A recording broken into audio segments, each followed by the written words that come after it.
The salt spray hit Jack Turner's face like 1,000 tiny needles, each one a reminder that he was still alive, still breathing, still pretending everything was fine. The fishing vessel rocked beneath his feet with the familiar rhythm he'd known for 20 years. But nothing about this morning felt familiar anymore. Not since he'd felt that impossible weight on the line. "Dad, the sonar's going crazy again," Sophie called from the cabin, her 13-year-old voice carrying that mix of excitement and worry that only teenagers could manage. She'd insisted on coming along for this trip, said something about needing to document ocean anomalies for her science project. Jack had agreed, because saying no to Sophie was like trying to hold back the tide with his bare hands. "Probably just a school of tuna having a party down there," Jack replied, forcing his trademark grin, even though she couldn't see it. Humor was his armor. Had been ever since Laura disappeared 3 years ago. Make them laugh, and they won't see you crying inside. But when he looked at the fishing line, straining against something massive below, his grin faltered.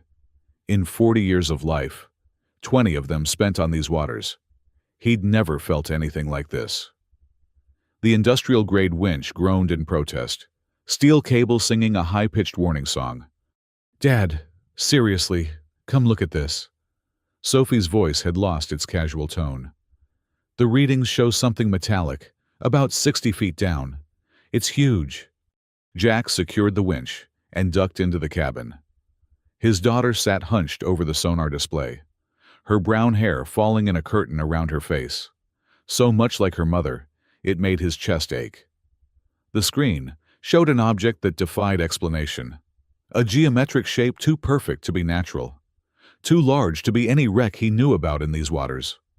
"That's no tuna party," Sophie whispered. "Maybe someone dropped a shipping container," Jack suggested. But even he didn't believe it. They were 50 miles northeast of Bermuda, right in the heart of the triangle that had swallowed so many vessels over the years, including, possibly, the one that had taken Laura. "We should call the Coast Guard," Sophie said, already reaching for the radio. Jack caught her hand gently. "And tell them that we found something weird on the sonar. They'll think we're just another couple of triangle crazies." He studied the display again, his fisherman's instincts warring with common sense. "Besides, finders keepers has been maritime law since forever." Sophie rolled her eyes. "That's not actually how maritime law works. Dad, you've been reading your mother's law books again, haven't you?" The words slipped out before he could stop them, and the cabin fell silent except for the eternal creaking of the boat. Sophie's expression softened. "Someone has to—" Jack turned back to the winch controls. "Well, legal expert, what say we at least take a look at what we've caught before we involve the authorities? Could be worth something. College isn't going to pay for itself." "You're impossible," Sophie muttered. But she was already adjusting the sonar settings to get a better reading. The winch screamed as Jack engaged it again. Whatever was down there, it was coming up fighting. The boat listed dangerously to starboard, and Jack had to adjust the ballast to keep them from capsizing. Sophie gripped the console, her knuckles white, but her eyes sparkled with the same curiosity that had driven her mother to sail these waters, studying ocean currents and magnetic anomalies. Then it broke the surface. Jack's first thought was that someone had painted the ocean silver. A smooth, metallic surface emerged from the waves, water cascading off it in sheets that seemed to bend light in impossible ways. As more of it rose from the depths, Jack realized they hadn't hooked onto something. They'd hooked into something, through what looked like a breach in its hull. "Holy shit," Sophie breathed. "Language," Jack said automatically, though his own vocabulary had temporarily reduced to a series of incomprehensible sounds. The object was roughly cylindrical, maybe 30 feet of it now visible above the waterline, and it was definitely not from any earthly manufacturer. The metal seemed to shift between silver and deep blue depending on the angle, and strange symbols covered its surface, glowing faintly with a phosphorescent light that had nothing to do with marine biology. "Dad, we need to get out of here," Sophie said, backing away from the window. But Jack was already moving toward the deck. "Are you kidding? This is the find of the century. We'll be rich, famous, probably get our own documentary series." "Or dead," Sophie called after him. "This is literally how every alien invasion movie starts." Jack laughed, the sound slightly manic. "Those are movies. Soph, this is real life. In real life. We called dibs and retired to the Bahamas." He grabbed a boat hook and leaned over the rail, trying to get a better look at the breach. The metal around the opening was twisted outward, as if something had exploded from within, or as if something had forced its way in. The edges were smooth, almost organic looking, and warm to the touch despite having been submerged in the cold Atlantic. "Dad, there's something moving inside." Sophie had joined him on deck, her fear apparently overcome by curiosity. Jack peered into the breach. His daughter was right. A faint blue light pulsed within, growing brighter with each pulse, like a heartbeat made of light. And there was something else, a sound just at the edge of hearing, musical and utterly alien. "We should document this," Sophie said, pulling out her phone. "For science." "For science," Jack agreed, though his hand trembled as he widened the breach with the boat hook. The metal parted like curtains, revealing a corridor that belonged in a museum of impossible architecture. The walls curved in ways that hurt to follow with the eyes, and the air inside shimmered with heat distortion despite feeling cool against his skin. They climbed through together, because Jack had learned long ago that trying to keep Sophie from following him into danger was futile. The corridor led to a larger chamber, and Jack's flashlight beam revealed technology that made their modern world look like Stone Age tools. Crystalline structures hummed with energy. Holographic displays flickered with unreadable data, and in the center of it all was a pod. It was beautiful and terrible at once. A cocoon of translucent material that seemed to be grown rather than built. And inside, floating in some kind of suspension fluid, was a figure. "It's a person," Sophie whispered. "Dad, there's a person in there." Jack moved closer, his heart hammering. The figure was humanoid, but definitely not human. The skin had a subtle blue tint, and the features were too perfect, too symmetrical, like someone had tried to design the ideal face and had succeeded too well. It was female, or at least appeared to be, with long hair that moved in the fluid like silver seaweed. "She's beautiful," Sophie said. "She's alien," Jack corrected, though he couldn't deny his daughter's assessment. "And probably dead. This thing could have been down there for decades, centuries even." As if responding to his voice, the pod's humming increased in pitch. The fluid began to drain, and the figure inside shifted. Jack grabbed Sophie's hand, ready to run, but his daughter stood firm. "She's waking up," Sophie said with a certainty that sent chills down Jack's spine. The pod opened with a sound like a sigh, and the figure inside took her first breath in who knew how long. Her eyes opened, revealing irises that shifted from silver to blue like the hull of the ship, and they focused immediately on Sophie. The alien woman sat up slowly, fluid dripping from her hair, and when she spoke, it was in perfect, if slightly accented, English. "You should not be here." Jack pushed Sophie behind him. "Yeah, well, you shouldn't be napping in a spaceship at the bottom of the Bermuda Triangle. But here we are." The woman's expression flickered with something that might have been amusement. "The triangle. So the barrier still holds." She tried to stand and stumbled. Jack, against every instinct screaming at him to run, caught her arm to steady her. "Thank you," she said, looking at him properly for the first time. "You are kind, for a human." "And you're surprisingly not trying to eat our faces, for an alien," Jack replied. "So I guess we're both full of surprises."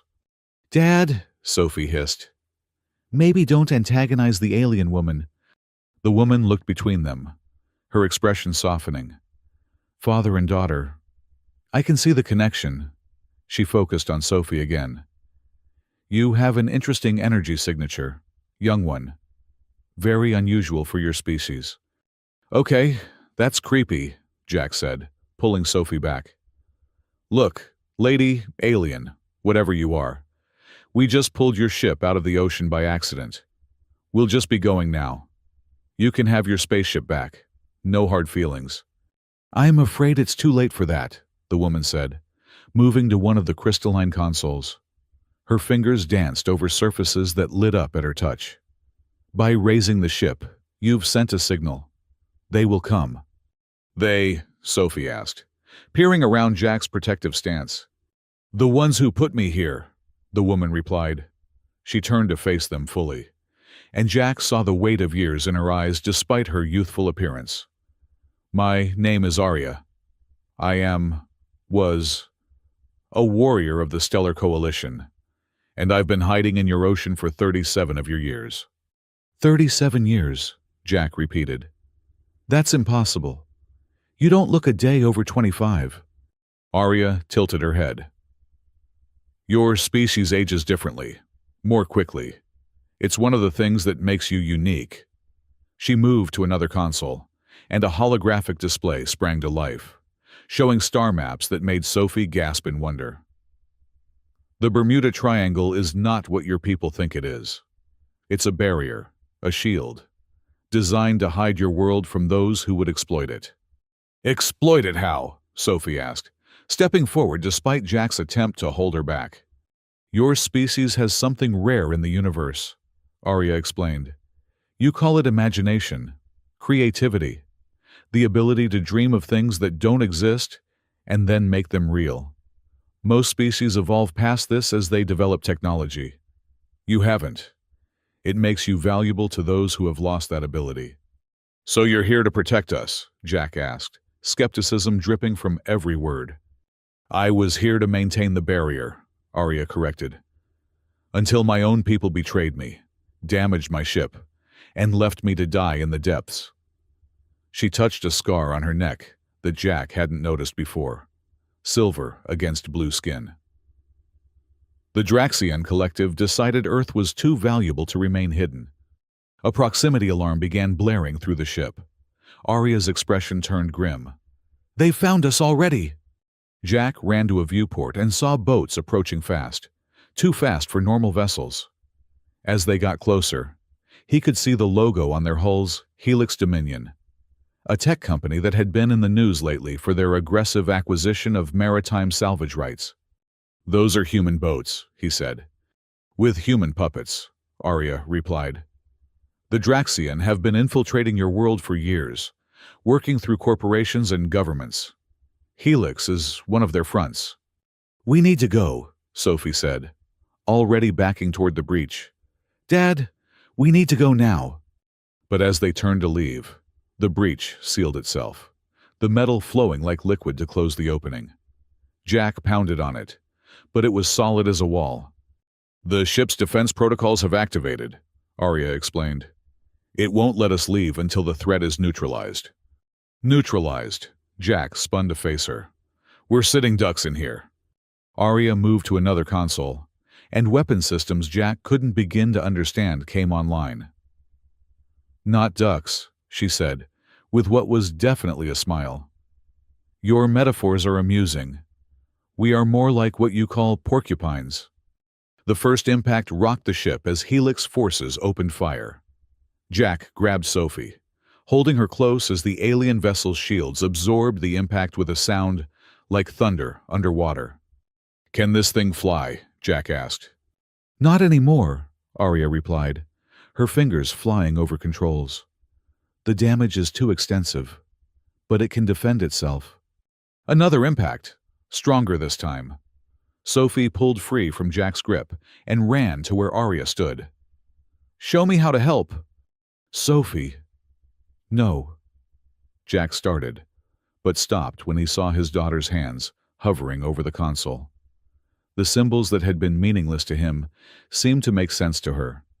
and when she touched them, they responded with a brighter glow than they had for Arya. "Impossible," Arya breathed. "You're attuned to coalition technology. That should not be possible for a human unless—" She looked at Jack with new understanding. "Your wife. Where is your wife?" Jack's chest tightened. "She disappeared 3 years ago, sailing in the Triangle." Arya's expression grew grave. "Then we have a bigger problem than I thought. If the Draxian have her, if they've been experimenting." She looked at Sophie with something between wonder and fear. "Your daughter may be the key to everything." The ship shuddered as something larger than artillery struck it.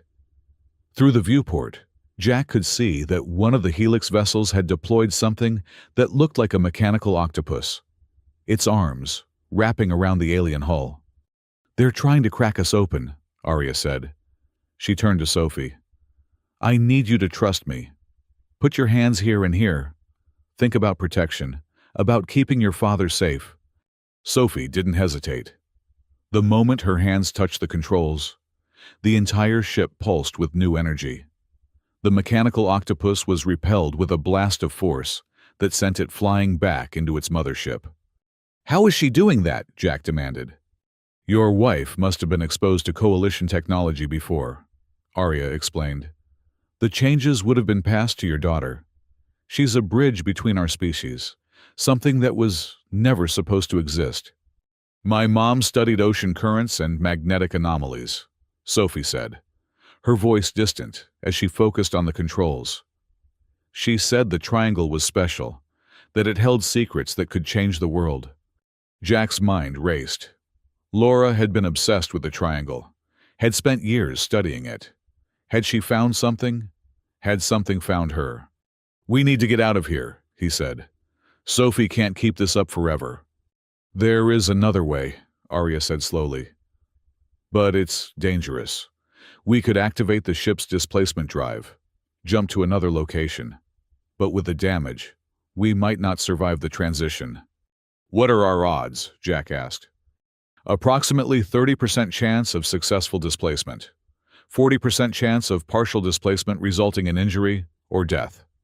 30% chance of complete dispersal at the molecular level." "Those are terrible odds," Jack said. "Better than 0% chance against the Draxian," Arya countered. Another impact, and this time Jack could hear the hull groaning. Sophie's face was pale with effort, sweat beading on her forehead. "Do it," Jack decided. "Sophie, baby, you need to let go." "I can hold them," Sophie insisted through gritted teeth. "Not asking you to," Jack said, gently pulling her hands from the console. "We're going to jump." Arya moved quickly, inputting commands with practiced efficiency. "Hold on to something. This will be unpleasant." Jack wrapped his arms around Sophie, bracing them both against a curved wall that seemed designed for this purpose. Arya positioned herself at the main console, her hand hovering over what was obviously the activation control. "Wait," Sophie said. "What about the barrier if the ship is gone? What protects Earth?" Arya's expression was grim. "We'll have to hope the remaining nodes hold. Your world has perhaps a few months before the Draxian can fully breach it. Then, we'll stop them," Sophie said with a conviction that reminded Jack painfully of her mother. "You are very young to be making such promises," Arya observed. "And you're very alien to be helping humans," Sophie shot back. "Despite everything," Jack laughed. "That's my girl." Arya actually smiled. "Your offspring has spirit. Very well. Initiating displacement in 3, 2, 1. The world exploded into fragments of light and sensation. Jack felt like he was being pulled apart and squeezed together simultaneously, every atom in his body screaming in protest. He held Sophie tighter, determined that if they were going to die, at least they'd be together. Then, as suddenly as it had begun, it was over. They were still in the ship, but through the viewport, Jack could see they were no longer in the ocean. They were in a cave, underground from the look of it, with phosphorescent formations providing an eerie green light. "Where are we?" Jack asked, his voice hoarse. Arya checked her readings. Approximately 200 miles inland, beneath the Blue Ridge Mountains, an old Coalition monitoring station, abandoned for centuries. "We're in a mountain," Sophie asked, wonder replacing fear in her voice. "Under it," Arya corrected. The displacement drive locked onto the station's beacon. "We're safe here, for now." Jack stood on shaky legs, helping Sophie up. "For now. But they'll keep looking." "Yes," Arya agreed. "And they'll find us eventually. But this gives us time to prepare, to understand what your daughter is capable of." She looked at Sophie with those color-shifting eyes. "You may be the first successful human coalition hybrid. If that's true, you represent either the salvation of both our species, or their destruction." "No pressure," Sophie said weakly. Jack pulled his daughter close. "We'll figure it out. We always do." "Your optimism is either admirable or foolish," Arya observed. "Bit of both," Jack admitted. "It's a human thing." As they stood in the alien ship, hidden beneath a mountain, with corporate alien hunters searching for them, Jack couldn't help but think that their fishing trip had gone slightly off course. But looking at Sophie, seeing the determination in her eyes that was pure Laura, he knew they'd face whatever came next. They'd found more than a spaceship in the ocean. They'd found a purpose, a truth about the world that changed everything. And possibly, Jack thought, as he watched Arya tend to the ship's systems with graceful efficiency, they'd found an ally in the war that was coming. The ship hummed around them, damaged but not defeated, much like Jack himself.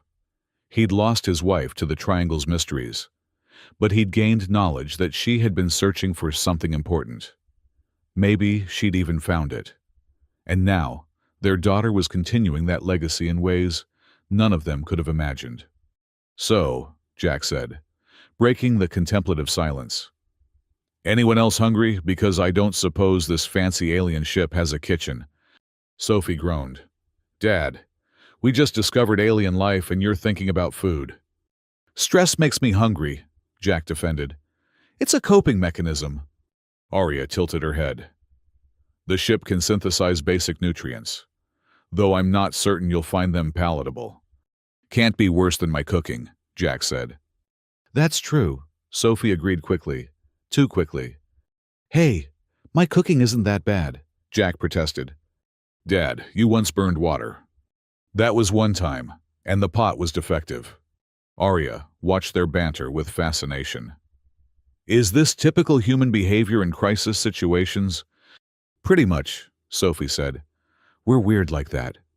"Wonderfully weird," Arya murmured. And Jack could have sworn he saw admiration in those alien eyes. As they made their way deeper into the ship, looking for whatever passed for a galley in alien design, Jack realized that their lives had irrevocably changed. They were fugitives now, hunted by forces beyond their understanding. But they were together, and they had help. The sound of their footsteps echoed through the alien corridors. 3 unlikely allies, bound by circumstance and necessity. Outside, the world continued spinning, unaware that the barrier protecting it was weakening, that an invasion was coming. But in this moment, in this impossible place, Jack Turner allowed himself a small smile. He'd gone fishing and caught an alien spaceship. Sophie was displaying abilities that shouldn't exist, and Arya, their blue-skinned guardian, was making what looked like an attempt at humor as she explained the food synthesizer's unfortunate tendency to make everything taste like kelp. It wasn't the life he'd planned. But then again, the best catches were always the ones you didn't expect. The synthesized food tasted exactly like kelp, just as Arya had warned. Jack forced himself to swallow another spoonful of the green paste, watching Sophie explore the monitoring station with the enthusiasm of a kid in a candy store. 3 days had passed since their escape, and his daughter was adapting to their new reality with disturbing ease. "This says there are 12 barrier nodes around Earth," Sophie called out, her hands dancing over a holographic display that responded to her touch like it had been waiting for her all along. But 3 are already offline. Arya moved beside her, the alien woman's presence still making Jack's protective instincts flare. Show me which ones. Sophie manipulated the display, and 3 red markers appeared on a globe of Earth. 1 in the Pacific, near Japan, 1 in the Indian Ocean, and 1 right in the heart of the Bermuda Triangle. The triangle node isn't completely dead, Sophie observed, zooming in on the data. It's flickering, like it's trying to restart but can't quite manage it. That's my ship's doing, Arya explained. When it was damaged and sank, it created a feedback loop. The node has been struggling ever since. Jack set down his bowl of alien kelp paste. So we broke Earth's shield. Great. Any other good news? Arya's expression darkened. The Draxian will have noticed the weakness. They're probably already sending scouts through the gaps. Then we need to fix it, Sophie said simply, as if repairing alien technology was just another school project. It's not that simple, Arya began. But Sophie was already pulling up more data, her fingers flying across interfaces that should have been incomprehensible to human minds. Jack watched his daughter work, a mixture of pride and fear churning in his stomach. She was different now, had been since the moment she'd touched those controls. Not just in her ability to use alien tech, but in the way she carried herself. The way her eyes sometimes seemed to see things that weren't there. Sophie, honey, maybe you should take a break, he suggested. Can't, she replied without looking up. There's something here. Dad? Something about Mom. Jack's blood froze. What do you mean? Sophie pulled up a new display. This one, showing what looked like medical data. The station's been monitoring human biosignatures for decades. Look at this. She highlighted a data stream from 3 years ago. Laura Turner, age 38, exposed to Coalition nanotechnology during unauthorized breach of barrier node. Unauthorized breach, Jack repeated numbly. Laura found a way in. She was brilliant, Arya said softly, studying the data. She decoded the barrier's frequency using Earth technology. That should have been impossible. Mom was stubborn, Sophie said, her voice thick with emotion. When she wanted to understand something, nothing could stop her. The data continued scrolling, showing Laura's biosignature moving through the barrier. Then something else, a massive energy spike followed by fragmented readings that made no sense. She was taken, Arya said grimly. The Draxion detected her breach and intercepted her. Jack's hands clenched into fists. You mean she's alive? Unknown. But if they took her, they had a reason.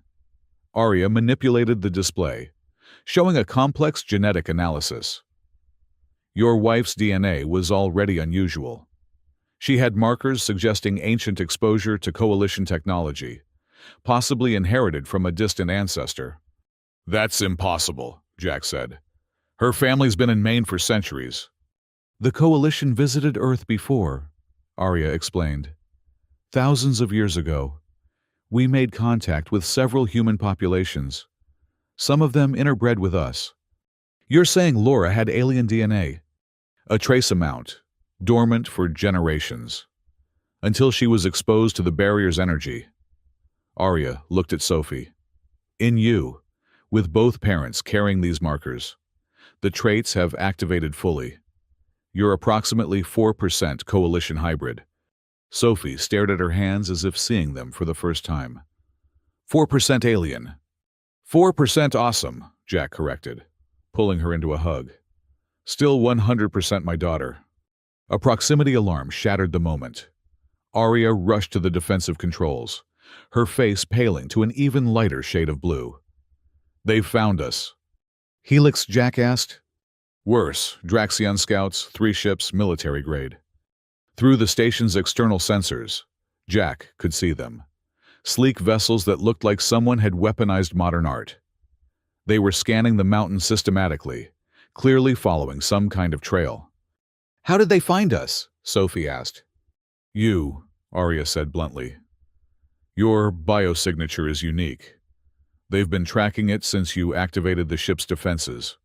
So this is my fault, Sophie said, her voice small. No, Jack said firmly. This is their fault for being alien assholes. We just need to figure out how to beat them. We can't, Arya said. Not with the station's current defenses. Our only option is to run. To where they'll just follow Sophie wherever we go. Arya was quiet for a moment, then straightened with resolve. There's one place.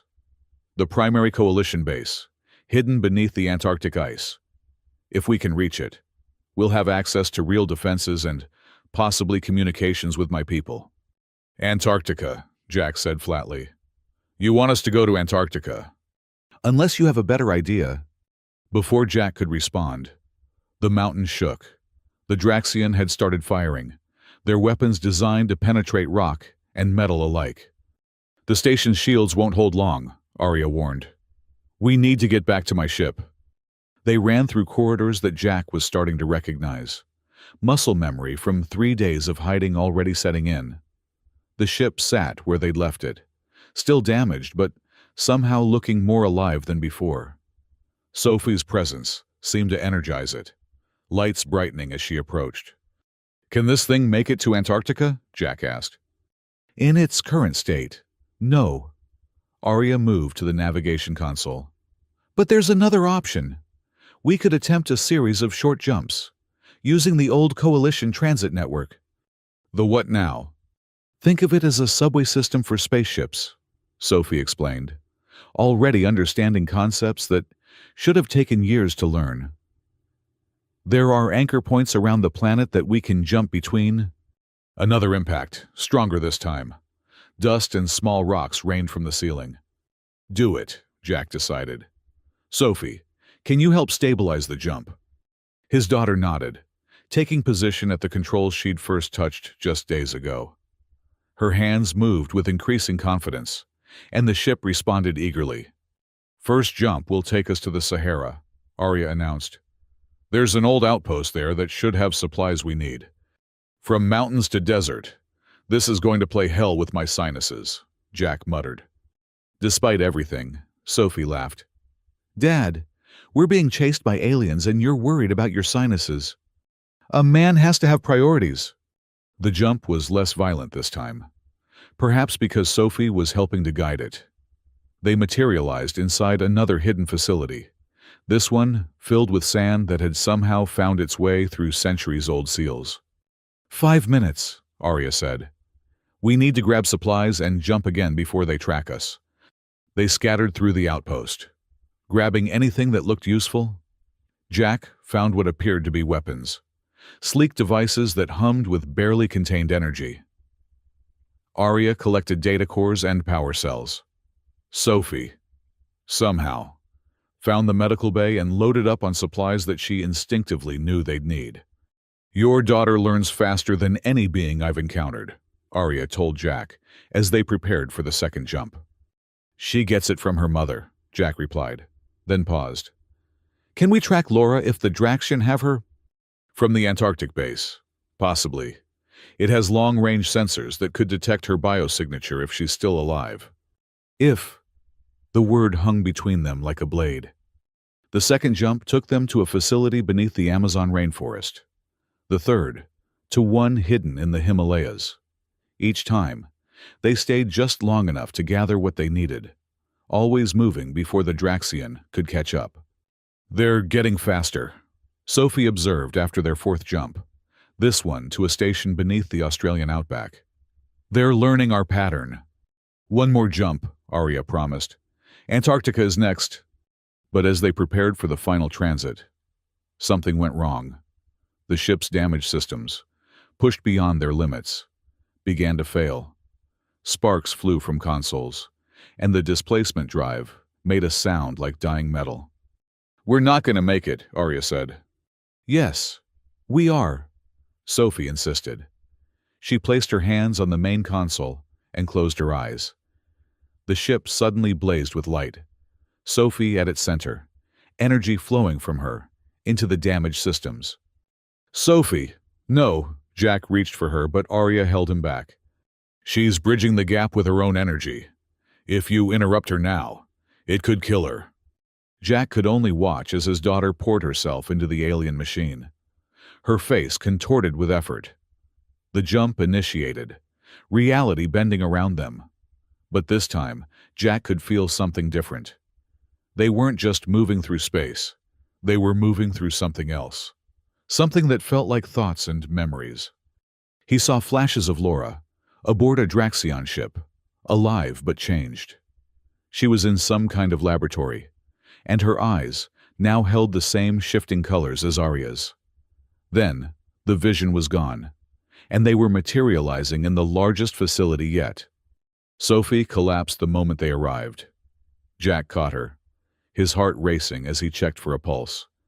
It was there, strong but rapid. "She'll be all right," Arya assured him, scanning Sophie with a medical device. "She's just exhausted. What she did shouldn't have been possible." "Seems like that's our family motto," Jack said, carrying Sophie to what looked like a medical bay. The Antarctic base was massive, corridors stretching in all directions, all of it preserved in pristine condition by the frozen environment. As Sophie rested, Arya activated the base's main systems. Holographic displays came to life, showing not just Earth, but the entire solar system, with markers indicating coalition and Draxion positions. "There are more of them than I thought," Arya said quietly. "The Draxion have been building up forces in the outer system for years." "How many?" Jack asked.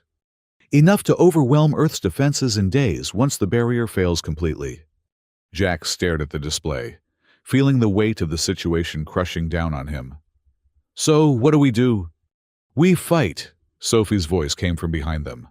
She was standing in the doorway, shaky but determined. "Mom's still alive. I saw her during the jump." "You saw her," Jack moved to support his daughter. "She's on their command ship. They're using her to understand human genetics, to figure out how to create more hybrids."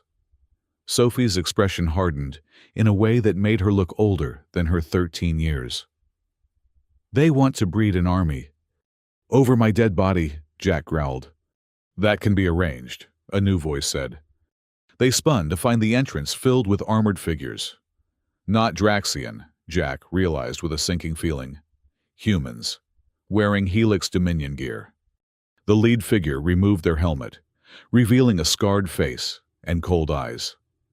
"Mr. Turner, Miss Turner, and our coalition friend.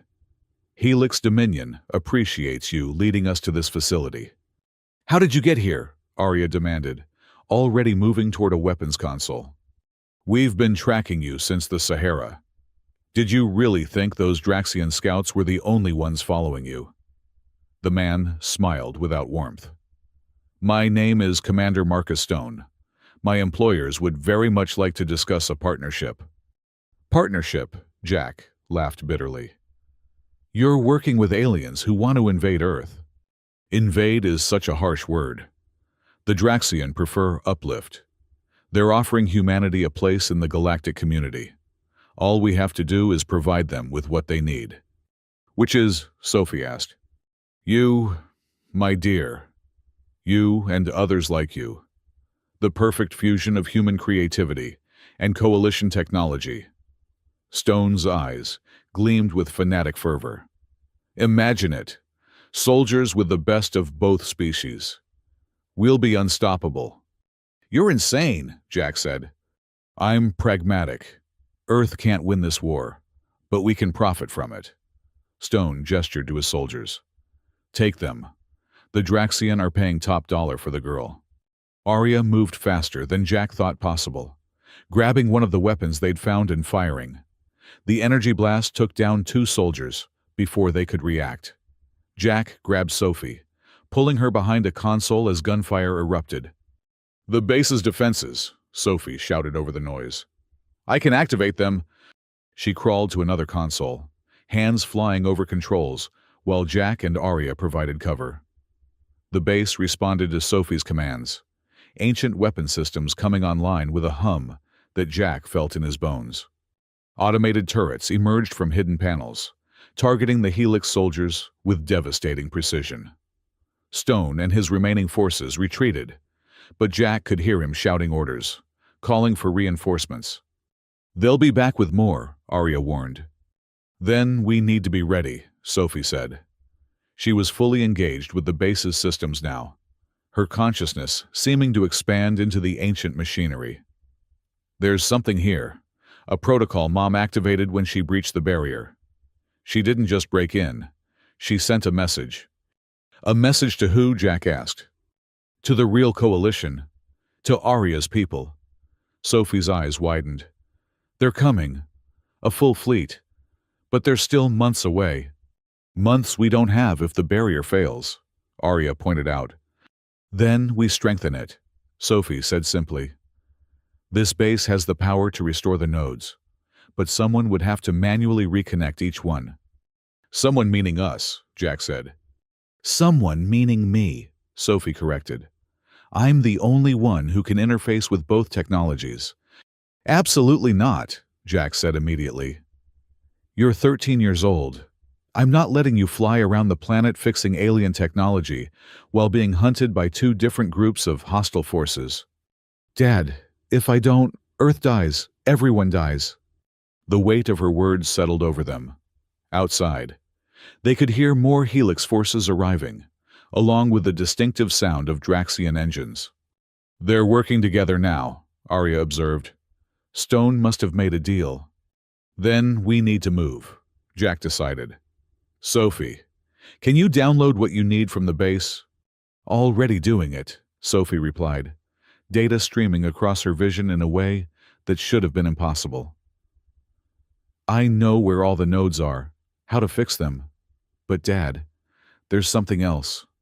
She pulled up a new display, showing a massive structure hidden on the dark side of the moon. "What is that?" Jack asked. "A coalition battle station," Arya breathed. "I thought they were all destroyed." "This one wasn't. Mom found references to it in the barrier code. If we can activate it, we'd have a real defensive position." "And how do we get to the moon?" Jack asked. Sophie smiled, the expression eerily reminiscent of her mother when she'd had a breakthrough. "The base has a ship, a real one, not damaged like Arya's. It's been waiting for someone with the right genetic markers to activate it." An explosion rocked the base. The Helix Draxian alliance had brought heavy weapons. "We need to go now," Arya urged. They ran deeper into the base, following Sophie's instinctive knowledge of its layout. The ship bay was massive, carved from ice and rock, and at its center sat a vessel that made Arya's damaged craft look like a toy. It was beautiful and terrible, all sweeping curves and impossible angles, black as space with points of light that looked like captured stars. As Sophie approached, it came alive, a door opening with silent invitation. "I can hear it," Sophie whispered. "It's been waiting so long." They boarded, just as Helix soldiers breached the bay. Jack grabbed the weapons Arya had collected, laying down suppressing fire, while his daughter bonded with the ship. It was different from before, deeper. Sophie's eyes rolled back, and for a moment she was gone, lost in communion with the ancient machine. Then she was back, and the ship was rising, moving with a grace that defied its size. They burst through the bay doors and into the Antarctic storm, then up through the atmosphere while forces below fired desperately at them. "Where to first?" Jack asked, strapping himself into something that might have been a chair. "The Bermuda node," Sophie decided. "We'll fix what we broke." As Earth fell away below them, Jack looked at his daughter, really looked at her. She was changing, evolving into something beyond human, beyond what he could protect. But she was still Sophie, still the little girl who'd insisted on coming fishing with him just days ago. "Your mom would be proud," he told her. Sophie smiled, tears streaming down her face. "We're going to save her, Dad, and Earth, and maybe even the Coalition." "That's a long to-do list," Jack said. "Good thing we've got an alien spaceship and a bad attitude," Sophie replied. "Despite everything," Jack laughed. That was his daughter, all right. Laura's brilliance mixed with his stubborn refusal to quit. So, he said to Arya, who was monitoring their pursuers. Any advice for fighting off 2 alien invasions at once? Don't die, Arya suggested. Helpful, very helpful. As they approached the Bermuda Triangle, the site where it all began, Jack could see the damaged node, a structure that existed partially in their dimension and partially somewhere else. It pulsed with sick light, reality bending around it in ways that hurt to perceive. I need to go out there, Sophie said. Like hell, Jack responded. Dad, the ship will protect me, but I need to physically interface with the node. Before Jack could protest further, Sophie was moving, the ship responding to her will. A portion of the hull became transparent, then permeable.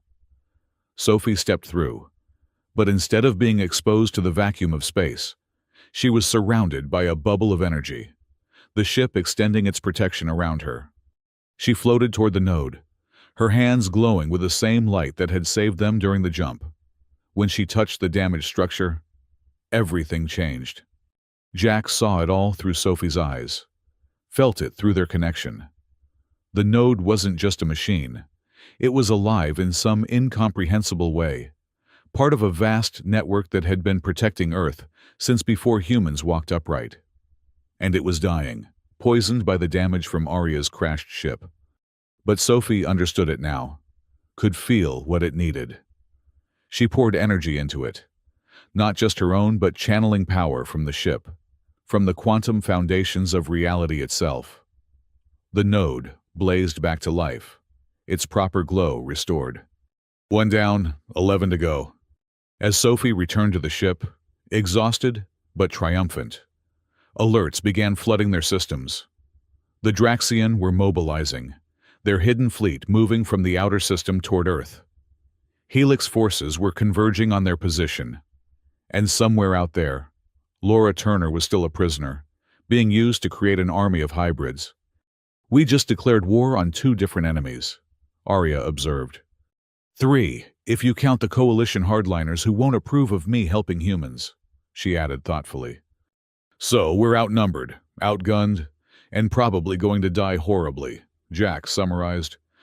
Probably, Sophie agreed, already plotting a course to the next node.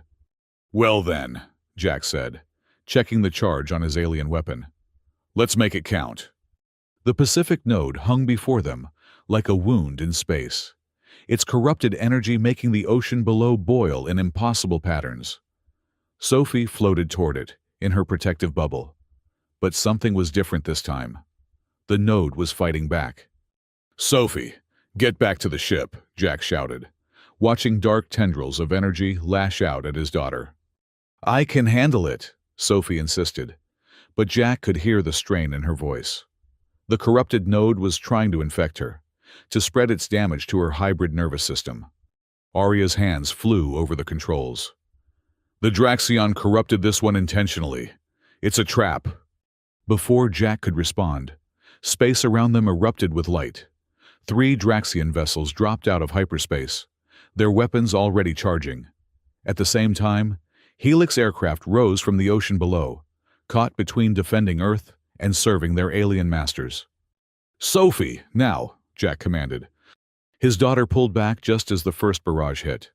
Their coalition ship's shields held, but Jack could feel them straining.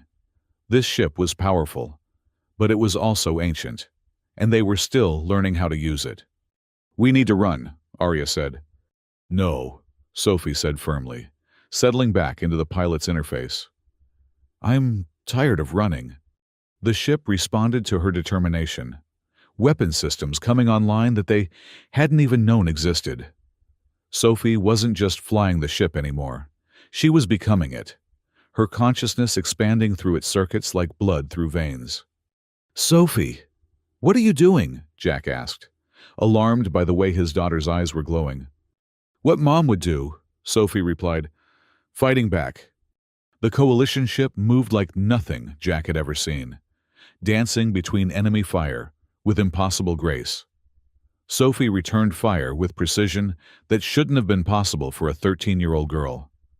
But then again, Sophie wasn't entirely human anymore.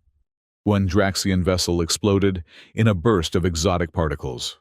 Another lost its engines and spiraled toward the ocean. The third pulled back, and Jack could hear panicked communications in an alien language that his translator implant, courtesy of Arya, rendered as disbelief. They didn't expect resistance, Arya explained. The coalition ships they've faced before were automated defenses. This is different. Sophie is different. The Helix forces seemed equally confused. Some firing at the Draxian, others at Sophie's ship, and a few just hovering in place as if waiting for orders that weren't coming. "Commander Stone, this is Jack Turner." Jack broadcast on an open channel. "Your allies just tried to kill you. Maybe it's time to reconsider your life choices." Stone's voice crackled back, full of rage. "You've doomed us all, Turner. When the Draxian finish with you, Earth will burn." "Earth was always going to burn," Sophie said, her voice carrying across all frequencies somehow. "They were never going to share power. You're just useful idiots to them." As if to prove her point, the retreating Draxian vessel fired on the Helix aircraft, destroying 3 before the humans could react. The betrayal was sudden and absolute.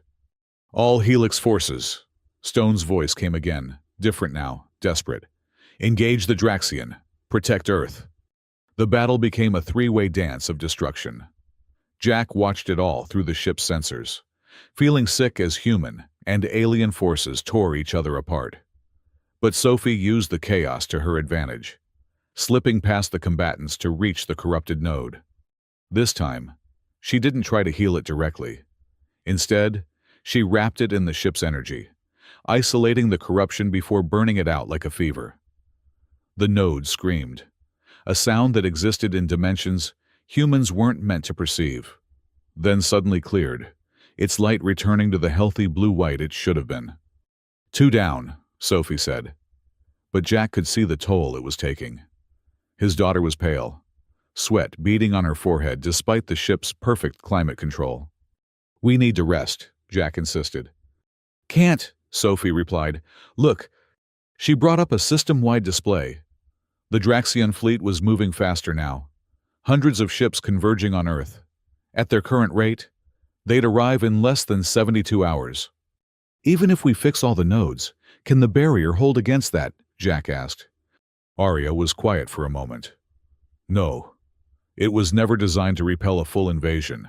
It was meant to hide Earth, not defend it." "Then we need the moon base," Sophie said. "The battle station. That's where they'll expect us to go," Arya warned.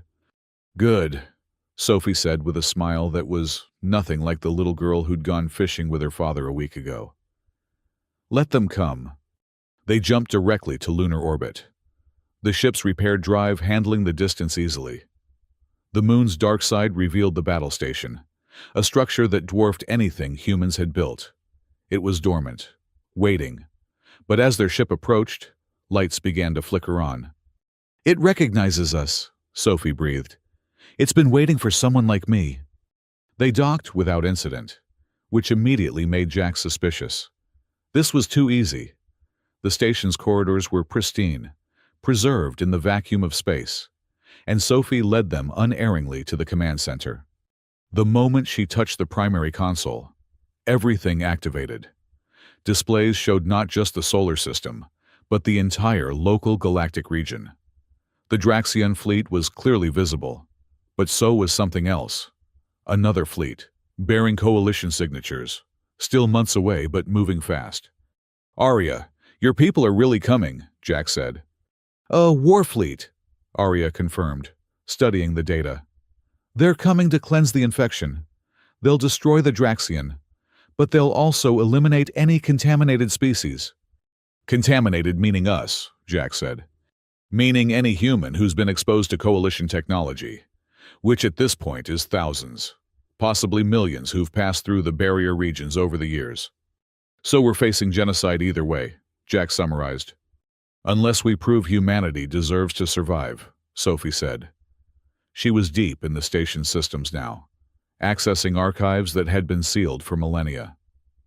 There's something here. A protocol. If a species can successfully integrate coalition technology without losing their essential nature, they can be granted protected status. And how do we prove that? Jack asked. Before Sophie could answer, alarms began blaring. Draxion ships were dropping out of hyperspace around the moon, dozens of them, with more arriving every second. They brought their command ship, Arya said, highlighting a vessel that dwarfed the others. That's where they'll be keeping your wife. Jack's heart clenched. Laura was so close, but surrounded by an alien armada. Dad, Sophie said quietly. I can feel her. Mom's alive, but she's changed. They've been experimenting on her, trying to understand how humans can interface with coalition technology. We're getting her back, Jack said firmly. It's suicide, Arya protested. We should focus on defending the station. We're getting her back, Jack repeated, and something in his tone made Arya step back.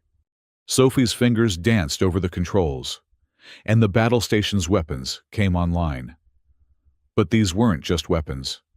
They were something far more terrifying. Reality warpers, Arya called them. Weapons that could rewrite the laws of physics in localized areas. I can't control all of this, Sophie admitted. The station's too complex for one person. You're not one person, Jack said, placing his hand over hers. You're a Turner. We do impossible things before breakfast. That's not our family motto, Sophie said, but she was smiling. It is now. The Draxion opened fire, and the station's shields responded automatically. The battle was joined, but Sophie wasn't just defending. She was analyzing the command ship, finding weaknesses, and she'd discovered something crucial. Their experiments on Mom created a backdoor, she explained. She's connected to their systems now, but that connection goes both ways. If we can get close enough, I can use her as a bridge to take control of their ship. That's insane, Arya said. That's Turner, Jack corrected. How close do we need to get? Inside their shields, Sophie said. Jack looked at the massive command ship, surrounded by a fleet of protective vessels. So, very close. Very, very close, Sophie confirmed. They ran back to their ship, leaving the battle station on automatic defense. It would hold for a while, maybe long enough for what they needed to do. As they undocked, Jack could see Helix forces arriving too. Commander Stone's fleet battered, but still fighting. Enemy of my enemy, Jack thought. Stone, Jack broadcast. You want to prove you're on Earth's side? Help us get to that command ship. There was a long pause.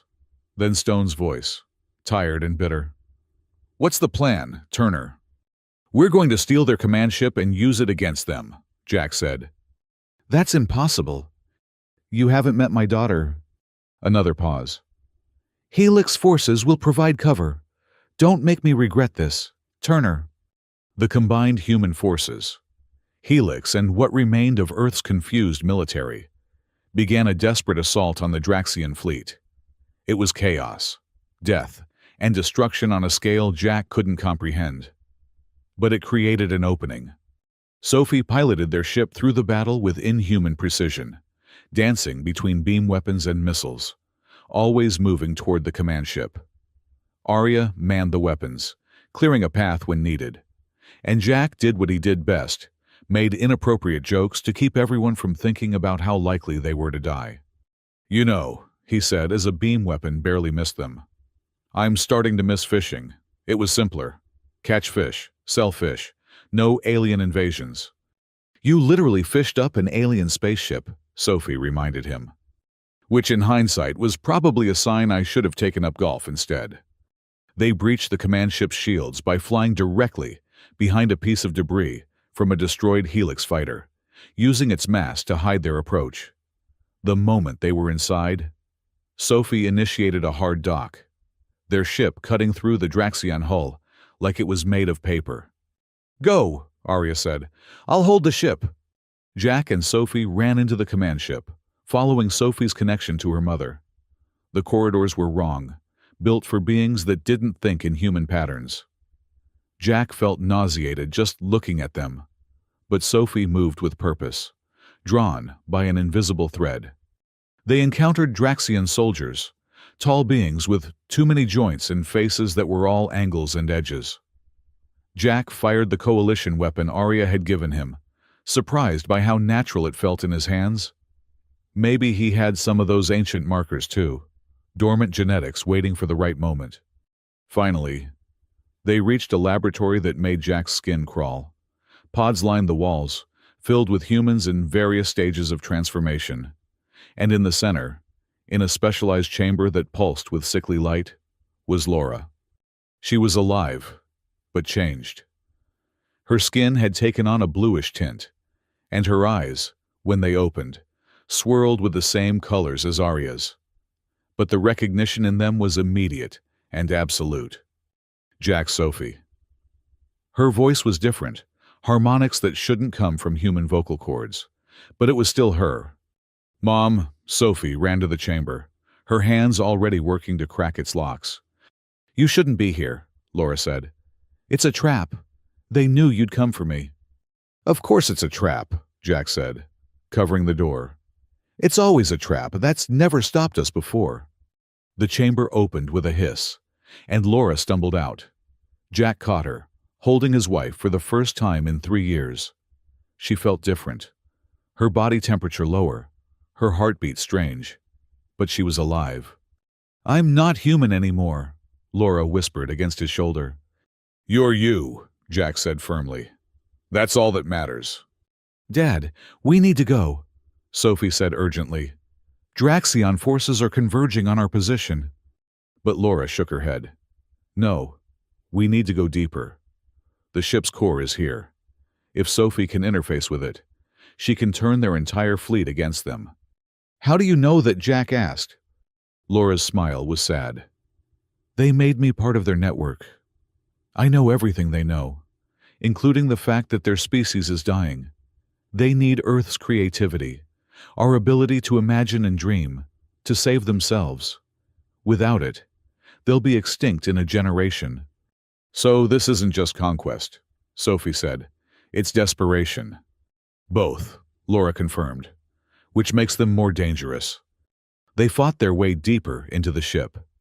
A family reunited in the strangest possible circumstances. Laura's transformation had given her abilities similar to Sophie's, and together they carved through Draxion defenses like they were paper.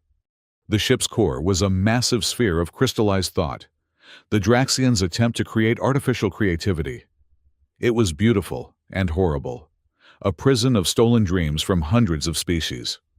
If I interface with this, I might not come back, Sophie said quietly. You will, Laura said firmly. Because you're not just human or coalition. You're something new, something neither side expected. Sophie looked at her parents, then stepped forward and placed her hands on the sphere. The scream that followed wasn't sound, but pure psychic force. Every Draxion on the ship collapsed, their shared consciousness overwhelmed by Sophie's intrusion. But Sophie screamed too, her mind stretching to encompass the entire fleet's network. Too much, she gasped. Can't hold it all. Laura stepped forward, placing her hands over Sophie's. You don't have to hold it alone. Mother and daughter merged their consciousness, sharing the load. Jack could only watch, feeling useless until he realized there was something he could do. He activated his comm unit, broadcasting on all frequencies. This is Jack Turner to all human forces. My daughter is about to take control of the Draxion fleet. When she does, stop firing on them. I repeat, stop firing. Turner, what the hell are you doing? Stone's voice crackled back. Ending this war before it really begins, Jack replied. Sophie and Laura's eyes opened in unison, glowing with power that transcended species. When they spoke, it was with one voice. Humanity and Coalition and Draxion all merged into something unprecedented. We are the bridge, they said. We are what comes next. The Draxion fleet stopped firing, one by one. The ships began to power down their weapons. On the battle station's displays, Jack could see the Coalition warfleet detecting the change, their approach slowing as they processed this impossibility.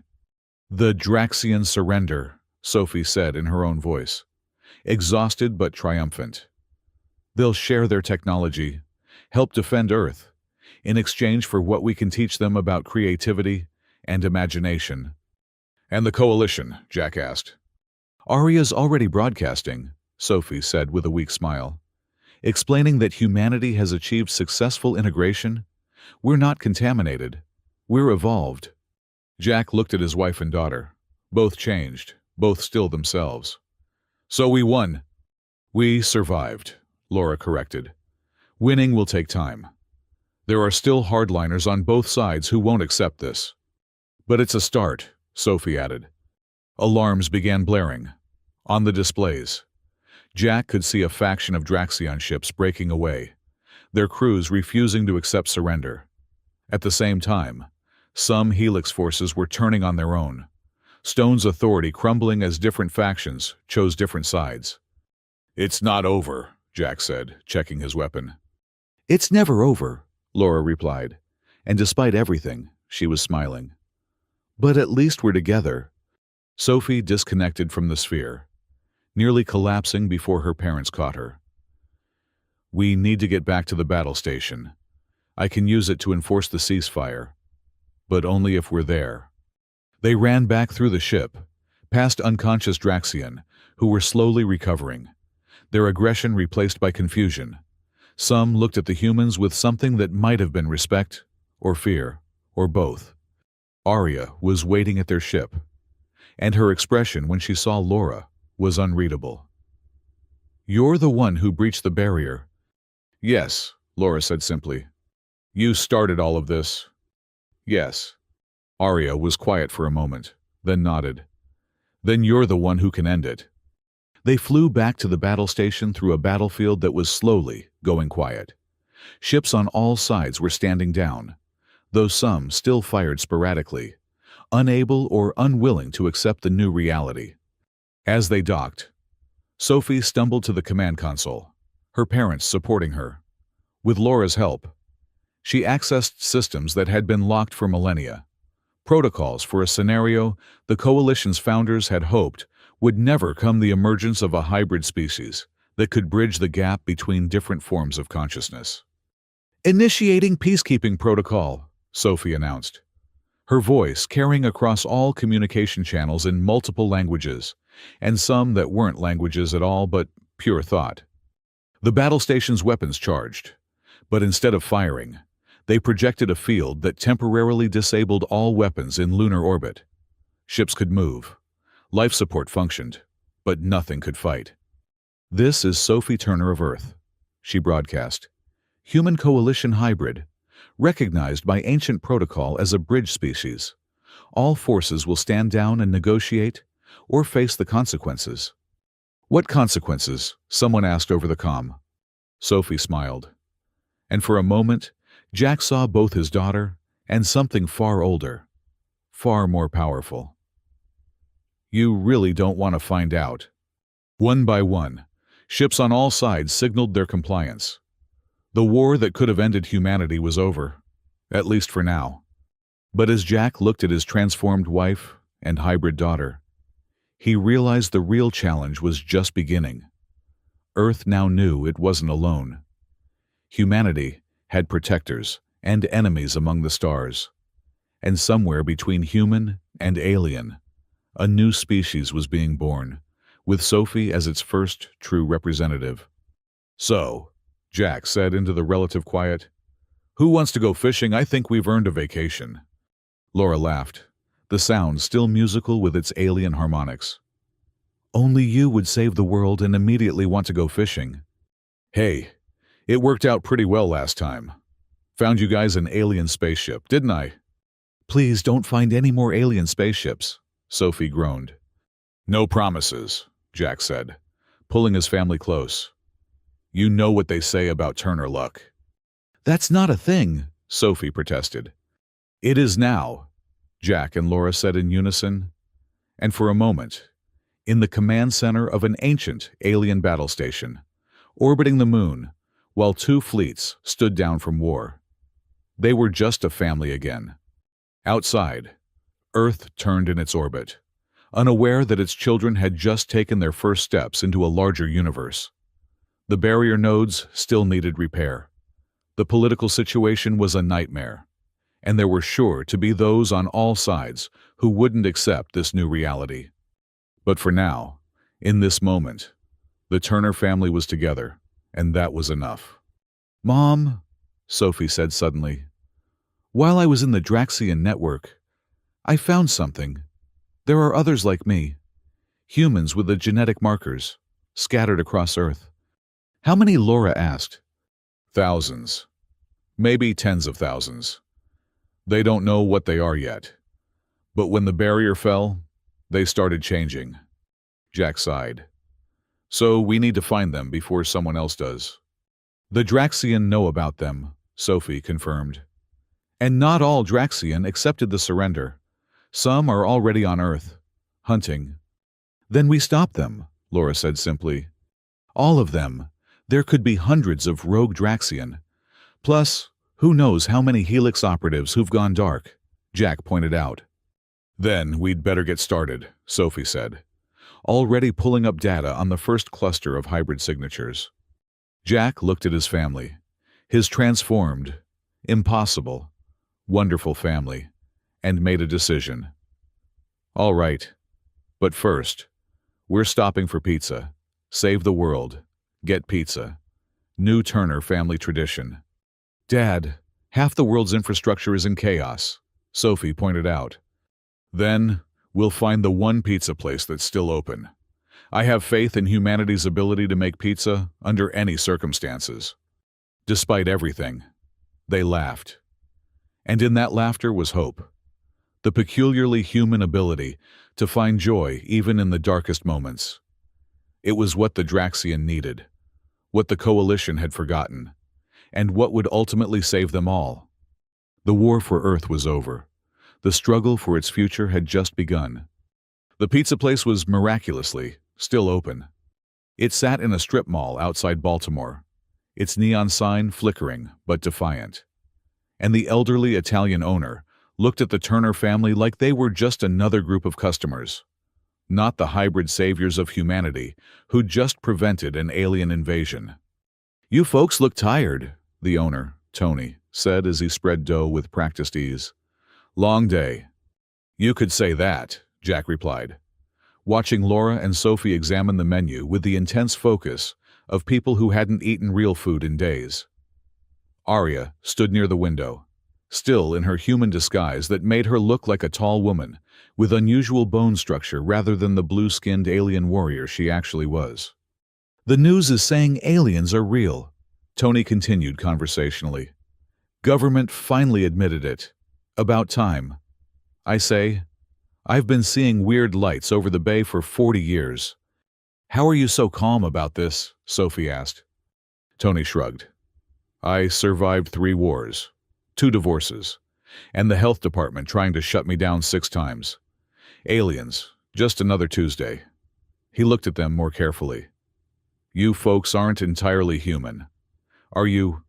Laura tensed, but Jack placed a calming hand on her arm. "What gave it away? Your daughter's eyes keep changing color. Your wife is humming at a frequency that's making my feeling hurt. And that tall lady by the window hasn't blinked once in 5 minutes." Tony spread sauce on the dough. "But you want pizza, and money's money. Besides, you seem nice enough." "We're trying to save the world," Sophie said simply. "Good for you, extra cheese." They were halfway through their second pizza when Sophie's head snapped up, her eyes going wide. "They're here!" Through the window, Jack could see 3 black SUVs pulling into the parking lot. Not Helix, not military, something else. The doors opened, and out stepped men and women in suits that screamed government bureaucracy. "Department of Xenological Affairs," the lead agent announced as she entered, her badge held high. "Director Patricia Harrison.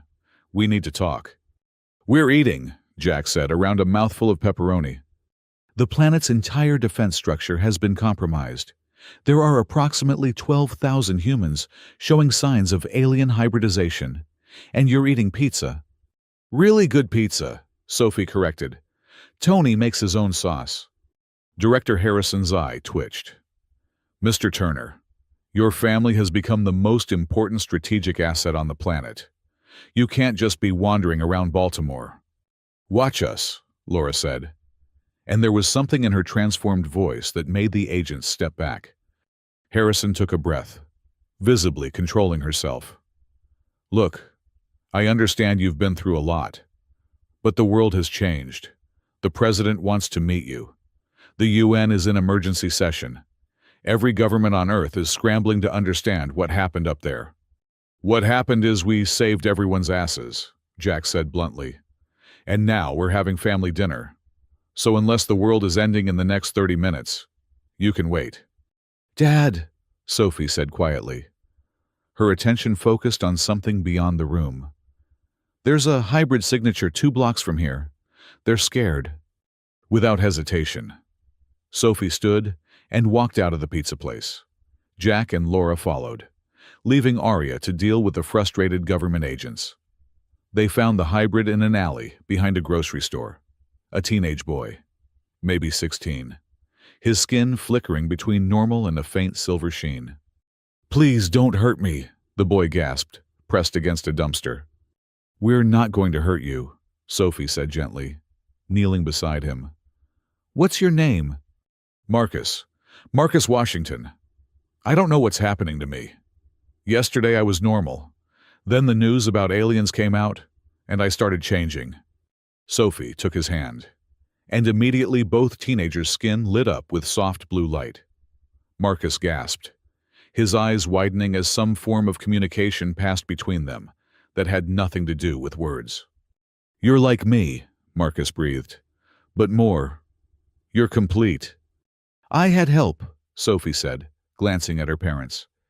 But you're going to be okay. There are others like us, thousands of others. We're going to find them all. And then what? Marcus asked. Sophie looked at her father, then her mother, drawing strength from their presence. Then we become what both species need us to be. The bridge. Director Harrison had followed them out, her agents maintaining a respectful distance. This is exactly why we need you in protective custody. These hybrids are appearing everywhere. Some are handling it well, others are not. We've had 3 incidents of accidental telekinesis, 2 cases of people walking through walls, and 1 report of someone in Seattle who apparently started speaking in mathematical equations and won't stop. We can help them, Laura said. Sophie and I understand the transformation. Which is why we need you safe and secure, Harrison insisted. No, Jack said firmly. What you need is us out there, finding these kids before someone else does. Because I guarantee you, the rogue Draxian are hunting them, and so are the Helix remnants. As if to prove his point, Sophie suddenly stiffened. Danger! 3 Draxian, approaching from the north. They're tracking Marcus. The rogue Draxian appeared moments later, their disguise technology failing to hide their true nature from Sophie's enhanced senses. They looked human from a distance, but up close their movements were wrong, too fluid, too precise. Surrender the hybrid, the lead Draxian said in accented English. It belongs to the collective. He belongs to himself, Jack said, stepping forward with the coalition weapon Arya had given him. You are the Turner family, the Draxian observed. You caused the surrender. You corrupted our pure mission. Your pure mission was genocide, Laura said, her voice harmonizing in ways that made reality ripple around her. The Draxian attacked without further discussion. They moved faster than normal humans could track. But Jack wasn't normal anymore. Whether it was exposure to coalition technology or something that had always been dormant within him, he could follow their movements, could anticipate and react. His weapon discharged, catching the first Draxian center mass. Laura moved like liquid light, her transformed body operating on principles that transcended normal physics. She touched the second Draxian, and it simply stopped, its nervous system overwhelmed by her hybrid nature. The third tried to run, but Sophie and Marcus acted in unison, their combined will creating a barrier it couldn't pass. Director Harrison's agents finally reacted. Specialized weapons designed in the past week specifically for alien threats, stunning the creature into submission. "This is happening everywhere, isn't it?" Jack asked Harrison. "Every major city. Some rural areas too. We're overwhelmed." Harrison looked at the unconscious Draxion. "We need your help. Not as assets to be protected, but as partners." "Finally, some sense," Jack muttered. They spent the next 3 hours in Tony's pizza place, which had somehow become an impromptu command center. Sophie and Laura worked with Marcus, teaching him basic control over his new abilities. Jack coordinated with Harrison's department, identifying hybrid clusters and potential Draxion threats. Arya provided tactical intelligence on both Coalition and Draxion technology. And Tony kept making pizza because, as he said, people think better on a full stomach. By midnight, they had a plan. Sophie had identified 12 major hybrid clusters across North America, each one a group of scared, confused people who needed help. The government would provide transport and backup, but the Turner family would make first contact. "We'll need to split up," Laura said, studying the map. "Cover more ground." "No," Jack said immediately. "We just got back together. We're not splitting up." "Dad's right," Sophie agreed. "We're stronger together. Besides, I can teach multiple hybrids at once. We just need to gather them." "A school," Laura said suddenly. "We need to create a school for hybrids." Harrison raised an eyebrow. "Like that professor's school in the comic books." "Less dramatic. More practical," Laura clarified. "A place where hybrids can learn to control their abilities, understand their nature, and decide what role they want to play in this new world." "The moon base," Sophie suggested. "It's perfect. Isolated enough to be safe, advanced enough to handle hybrid abilities, and symbolic. The place where humanity took its first steps into the galactic community." Over the next week, they worked tirelessly. Sophie and Laura would arrive at a hybrid cluster, usually scared teenagers or young adults whose dormant genes had activated during the barrier collapse. Jack would crack jokes, defuse tension, make everyone feel like this was just another weird day, rather than a fundamental change in human evolution. Arya provided the scientific framework, explaining the transformation in terms that made sense. And slowly, it worked. The first class of the Lunar Academy for Hybrid Studies had 30 students. Within a month, it had 300. Sophie, despite being only 13, became their unofficial leader, the first and most complete hybrid who could guide others through their transformation. But not everyone was happy with the new order. Commander Stone had gone underground with a cadre of Helix loyalists, convinced that humanity was being corrupted, not elevated. They launched attacks on hybrid gatherings, using weapons designed to disrupt coalition-based biology. 3 hybrids died before the Turner family tracked Stone to his base in the Nevada desert. The confrontation was brutal, but brief. Stone had expected to face the Sophie from a month ago, newly transformed and uncertain.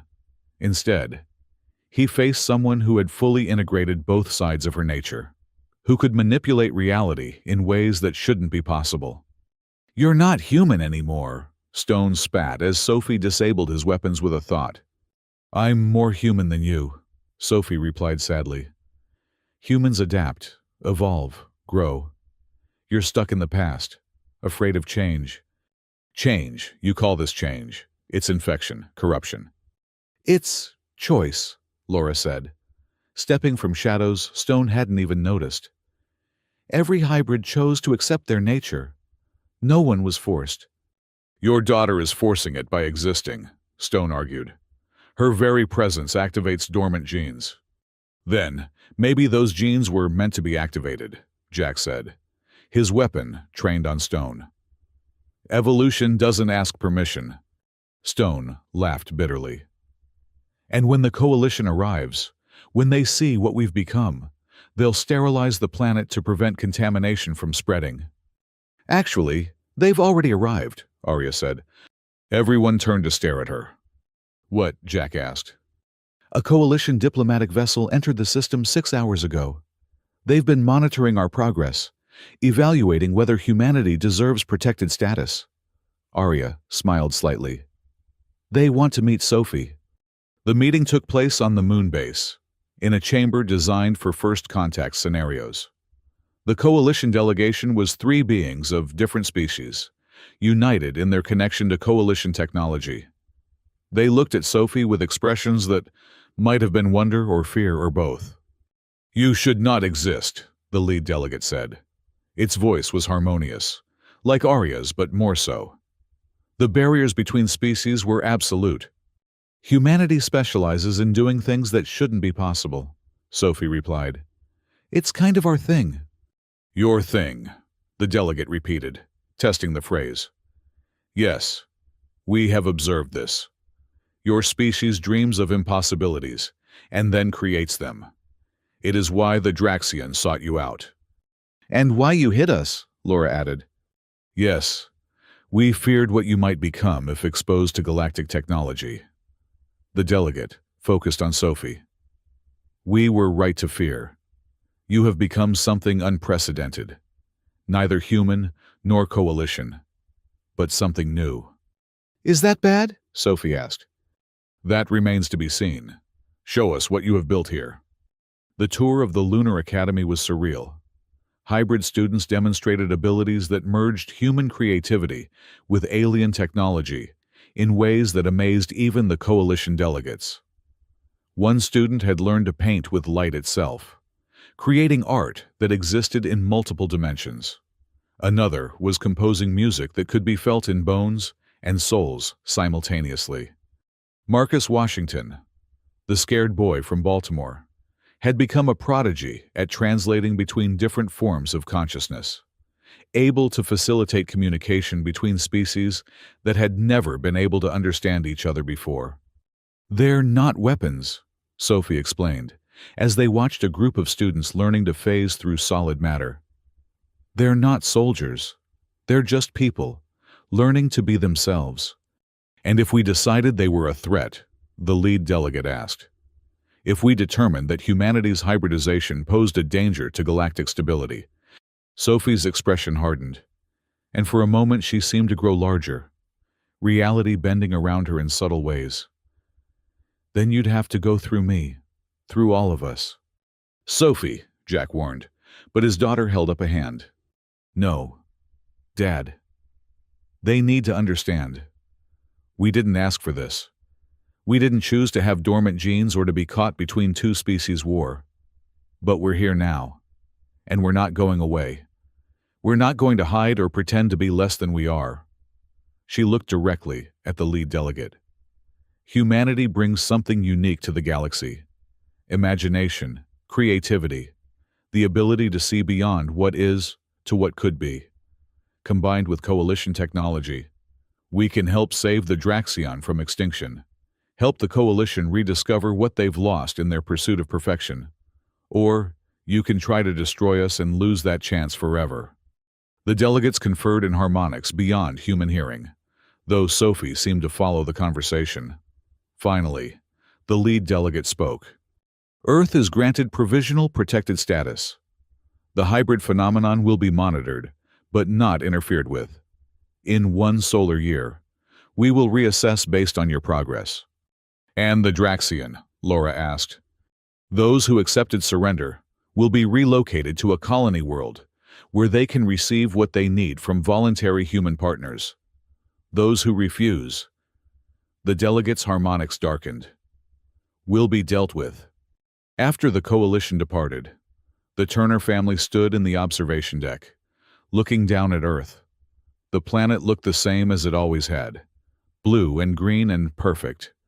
But everything had changed. So we have a year to prove humanity can handle being part of the galactic community, Jack summarized. While running a school for hybrid teenagers, Laura added, and hunting down rogue Draxian and Helix remnants, Sophie contributed. And somehow maintaining family dinner nights, Jack finished. They stood in comfortable silence for a moment. Then Sophie spoke quietly. I can feel them all, you know. Every hybrid on Earth. They're scared but hopeful. They look to us for guidance. No pressure, Jack said, repeating his daughter's words from what felt like a lifetime ago. We can do this, Laura said firmly. We're Turners. We do impossible things before breakfast, Sophie added with a grin. That's still not our family motto, Jack protested. It is now, both Sophie and Laura said in unison. 6 months later, the Lunar Academy had become a beacon of hope for human hybrid relations. The school had expanded to include non-hybrid humans who wanted to understand the changes happening to their species, and even some Draxian who had chosen to work toward redemption. Jack had somehow become the unofficial dad of 300 hybrid teenagers, dispensing advice, bad jokes, and fierce protection in equal measure. Laura had thrown herself into research, working with Arya to understand the scientific implications of human coalition hybridization. And Sophie had grown into her role as the bridge between worlds, though she still insisted on pizza nights and made time to go fishing with her father. It was during one of those fishing trips, on a quiet lake in Scotland, where they'd gone to escape the chaos for a few days, that Sophie asked the question Jack had been dreading. Dad, what if I'm changing too much? What if I stop being human? Jack looked at his daughter. Really looked at her. Yes. She had changed. Her eyes held depths that hadn't been there before. Knowledge and power that no 13-year-old should possess. But she still laughed at his terrible jokes. Still rolled her eyes when he embarrassed her. Still curled up against him when she was tired or scared. You know what makes someone human, Sophie, Jack asked, casting his line into the dark water. Our DNA. No. It's choice. The ability to choose who we want to be, regardless of our nature or circumstances. You could use your power to conquer, to control, to reshape the world in your image.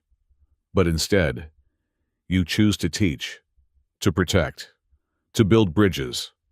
That's the most human thing there is. Sophie was quiet for a moment, then smiled. Thanks, Dad. Besides, Jack added, you still can't catch a fish to save your life. That's pretty human. That's because you're scaring them away with your singing. My singing is beautiful. The fish are just intimidated by my talent. They bickered comfortably as the sun set. A father and daughter who happened to be at the center of the greatest change in human history, but who were, in that moment, simply family. A splash in the water caught their attention. Sophie's line had gone taut, something large on the other end. Don't you dare pull up another spaceship, Jack warned. Sophie laughed as she reeled in her catch, which turned out to be a perfectly normal, albeit large, trout. See, I can catch normal fish. Miracles do happen, Jack agreed. As they headed back to their cottage where Laura and Arya were preparing dinner, Sophie looked up at the stars, beginning to appear in the darkening sky. Somewhere out there, the coalition was watching, judging whether humanity deserved its place among the stars. The Draxian were learning to coexist with the species they'd tried to conquer. And on Earth, thousands of hybrids were discovering their potential. We really did it, didn't we? Sophie said. We saved the world. We gave it a chance, Jack corrected. The rest is up to everyone else. That's terrifying. That's life, kiddo. Beautiful and terrifying and completely unpredictable. They walked in comfortable silence until Sophie spoke again. Dad, next time we go fishing, can we stick to lakes? No more oceans. Jack laughed, pulling his daughter close. Deal. Though knowing our luck, we'll probably fish up a submarine full of time travelers or something. Don't jinx it, Sophie warned. But she was smiling, and in that smile was the future uncertain, dangerous, full of potential, and absolutely worth fighting for. The cottage came into view, warm light spilling from the windows. Laura was visible through the glass, laughing at something Arya had said. It was a perfect moment. A family that shouldn't exist by any reasonable measure, brought together by impossible circumstances, held together by love and choice, and the stubborn human refusal to accept that anything was truly impossible. "Hey, Dad," Sophie said as they reached the door. Yeah, I love you. "Love you too, Squid. I'm part alien, not part squid." "Details," Jack said, ruffling her hair. They went inside to warmth and laughter and family, leaving the vast universe outside to turn on its own for just a little while longer. Tomorrow would bring new challenges, new threats, new possibilities. But tonight, they were simply the Turner family, together, and whole and ready for whatever impossible thing came next. In the end, that's what saved the world. Not superior technology, or evolved abilities, or diplomatic negotiations. Just a father who wouldn't give up, a mother who wouldn't stop searching for truth, and a daughter who chose to be a bridge instead of a weapon. The universe had never seen anything quite like them. It probably never would again. But once was enough to change everything.